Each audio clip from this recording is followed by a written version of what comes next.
Hi Sante business owners, Peter Hope. Well, it's spring, it's a beautiful day here in Canterbury, and I'm on the farm of Mr. Rob Paula, and he is growing certified organic barley for Sante.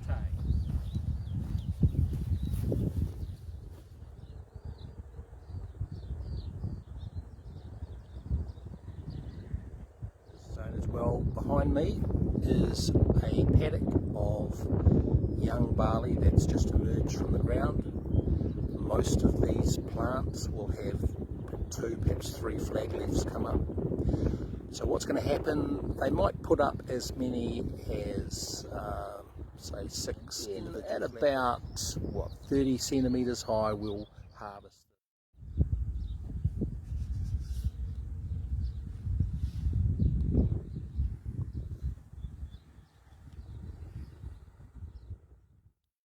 Well, here we have a juvenile barley plant, and this paddock has got many thousands of these.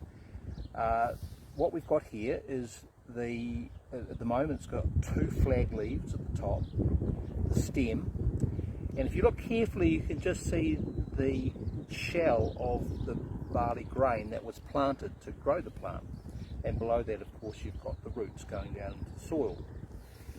Having the seed bed well prepared is extremely important. There must be enough compaction of the soil so that the plant is stable, but there must be air amongst the different what we call the peds of the soil to allow the roots to penetrate into the soil, and there must be moisture in there as well. So that, folks, is a juvenile barley plant and the start of the process.